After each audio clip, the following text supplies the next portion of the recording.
Olá, amigos! Hoje nós vamos conversar sobre uma parábola bem curtinha, mas muito profunda, que é a parábola do grão de mostarda.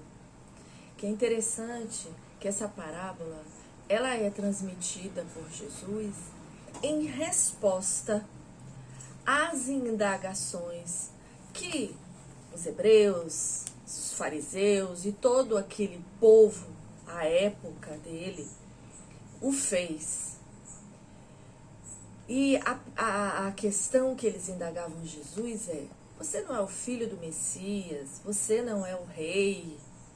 Se você tem tantos poderes, por que você não elimina todo o mal e toda a dor e transforma esse mundo num paraíso?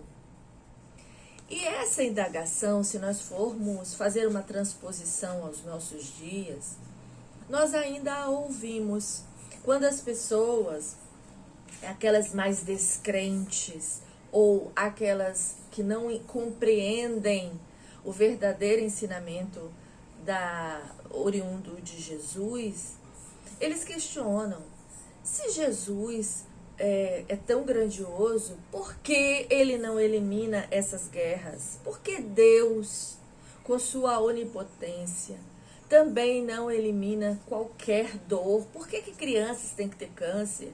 Por que isso? Por que aquilo? Então a gente pode fazer uma transposição da pergunta que Jesus teve que responder, que ela ainda está nos dias atuais. E a resposta de Jesus foi citando a parábola do grão de mostarda, né? Essas parábolas que Jesus contou em termos de agricultura, de plantio, seja de chuva, seja de semente, seja de terra, foram inúmeras, porque Deus Pai pode ser analogamente analogamente, melhor dizendo, comparado a um grande agricultor, um grande produtor. Então ele vai trazer todos os entendimentos sobre plantio, para poder fazer jus ao seu ensinamento.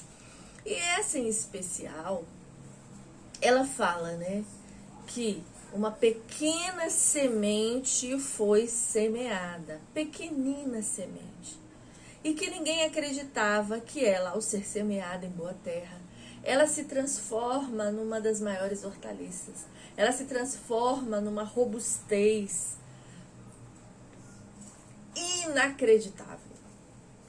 E aí eu fui pesquisar sobre qual é o tamanho que se chega a mostarda, né? O arbusto, quando já florescido, quanto é que ele tem de altura, já que Jesus dizia que ele era grande? Ele chega a 3 metros. Então, de uma pequenina semente, a produção de 3 metros de altura, onde os pássaros podem se aninhar. Olha que maravilha que Jesus disse. E isso quer dizer o quê? O que significa então? Que resposta é essa que Jesus quer dar? Que deu aos passados e que hoje fica a sua mensagem para dar aos que ainda têm essa grande dúvida. Por que Deus não resolve todas as coisas? Porque, como um bom agricultor, ele precisa utilizar da primeira questão premente em toda a produção: o tempo. Nós precisamos compreender que o espírito de sequência de uma produção não dá saltos. E que precisa, nessa sequência, de tempo. O primeiro fator é o tempo. E todas as plantações, todo o crescimento, ele passa porque o progresso em si, ele se constitui em fases, ele se constitui em ciclos. E para essas fases e esses ciclos, a gente precisa contar com o tempo. A natureza não dá saltos, assim como o nosso processo de evolução também não dá saltos. Mas isso não quer dizer, então, que nós vamos ficar parados, inertes, porque o tempo é longo. Não, nós temos que entender que essa construção, né, que uma pequenina semente se transforma num arbusto de 3 metros, é o que Jesus quis dizer. a minha palavra, o meu reino não é deste mundo. E a minha palavra, quando semeada, ela cresce e se torna robusta. Então, a verdadeira lição de Jesus é que, da mesma forma que o grão aparenta nunca atingir a robustez, o reino de Deus na terra, principalmente no início, pode parecer insignificante. Mas que com o tempo, que é o fator fundamental, ele vai atingir ao local que ele necessita. É como nós, quando nos encontramos com a palavra, né? Uma palavra que nos chama para libertação nossa, de crenças, de padrões, atingindo novas fases. Nós também não vamos dar saltos, mas nós temos todo um pregresso, todas as encarnações anteriores, que são movimentos de tempo que fizemos, né? De caminhos que já trilhamos para hoje chegarmos nessa condição de dizermos: nós somos pequeninos grãos, podemos plantar o pequenino grão de mostarda da palavra de Deus, da fé, da religiosidade, e ela sim se tornar robusta, forte, capaz de me fazer me sentir livre, porque nós temos o livre-arbítrio como condição primeira também. Nós temos o livre-arbítrio, nós temos o tempo a nosso favor. Então, a semente minúscula se transforma numa árvore gigante.